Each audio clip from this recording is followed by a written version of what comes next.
SLBC వద్ద 55వ రోజు సహాయక చర్యలు కొనసాగుతున్నాయి. ఇంకా 6 మృతదేహాల కోసం గాలింపు కొనసాగుతుంది. సొరంగం లోపల పెద్ద పెద్ద బండరాలను రెస్క్యూ సిబ్బంది తొలగిస్తున్నారు. కన్వేయర్ బెల్ట్ ద్వారా మట్టిని టన్నెల్ బయటకు పంపుతున్నారు. డీవాటరింగ్ ప్రక్రియ నిరంతరం కొనసాగుతుందని అధికారులు తెలిపారు.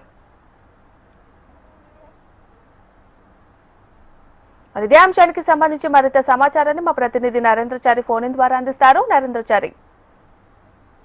మీనాక్షి, ఎస్ఎల్బీసీ వద్ద 55వ రోజు సహాయక చర్యలు ముమ్మరంగా కొనసాగుతున్నాయి. సొరంగంలో చిక్కుకున్నటువంటి ఆరుగురి ఆచూకీ కోసం ముమ్మరంగా అన్వేషణ అయితే కొనసాగుతుంది. అందుకు సంబంధించి సహాయక చర్యలు ముమ్మరంగా కొనసాగుతున్నాయి.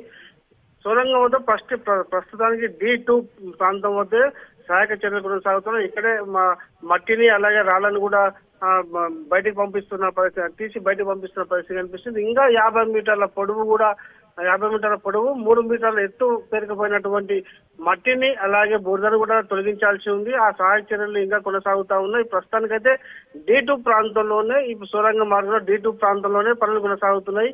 అంటే మిగతా ఇంకా 50 మీటర్ల పొడవు మేర, సొరంగంలో 50 మీటర్ల పొడవు మేర దాదాపు 3 మీటర్ల ఎత్తులో ఇంకా మట్టి తీయాల్సి ఉంది. అది పెద్ద కష్టసాధ్యమైన పరిస్థితి కనిపిస్తుంది. ఒకవైపు సొరంగంలో ఉబ్బికి వస్తున్నటువంటి నీటిని డివాటరింగ్ చేసేందుకు కూడా అధికారులు పెద్ద పెద్ద పంపులను వినియోగిస్తున్నారు.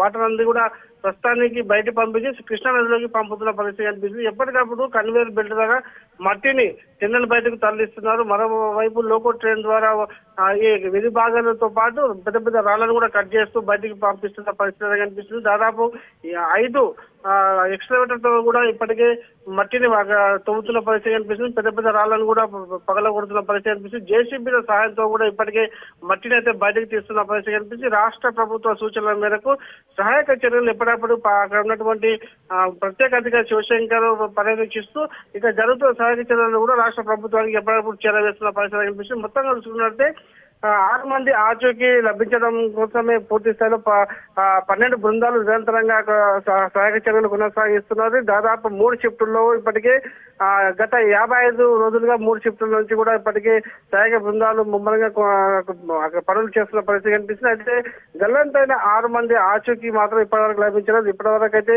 2 మాత్రమే మృతదేహాలు బయట తీసిన పరిస్థితి కనిపిస్తుంది. మిగతా 6కి సంబంధించి కూడా ఎప్పుడు వస్తాయి, బయటికి ఎప్పుడు తీసుకొస్తారు, కనీసం వాళ్ళ మృతదేహాలైనా బయటికి వస్తాయా రాదా అన్న సందేహం మాత్రం అందరిలో కలుగుతుంది. దాదాపు ఇంకా 50 మీటర్ల మేర మట్టి, దాదాపు 3 మీటర్ల ఎత్తులో పేరుకుపోయిన మట్టి తీయడం కష్టసాధ్యమైన పరిస్థితి అనిపిస్తుంది. ఇందుకు సంబంధించి ఇప్పటికీ నిరంతరంగా 5 జేసీబీల సహాయంతో కూడా పూర్తి స్థాయిలో మట్టిని తొలగిస్తున్నప్పటికీ, కన్వేయర్ బెల్ట్ ద్వారా మట్టికి పంపిస్తున్నప్పటికీ ముందుకు మాత్రం వేగంగా కనిపించలేదు. దాదాపుగా ఇప్పటికే పూర్తి స్థాయిలో పెరిగిపోయిన మట్టిని తీయడం, వైపు మరొక పక్క ఉబ్బికి వస్తున్న వాటర్ను కూడా పంపించడం ఇక్కడ సహాయక బృందాలకు ఒక కష్టసాధ్యమైన పనిగా మారింది. మరి చూస్తే దాదాపు మరో వారం రోజులైనా కూడా ఇప్పటి వరకు అయితే మట్టిని తీసే పరిస్థితి అయితే కనిపించలేదు. రోజు రోజుకు మట్టిని తీస్తున్నప్పటికీ కూడా మట్టి మాత్రం కనీసం 2-3 మీటర్లు కూడా రోజుకు బయట తీయలేని పరిస్థితి కనిపిస్తుంది. ఈ నేపథ్యంలో చూసుకుంటే దాదాపు ఇంకా మరో పేరుకుపోయినటువంటి 50 మీటర్ల మేర, అంటే D2 ప్రాంతం నుంచి D1 ప్రాంతానికి వెళ్ళాలంటే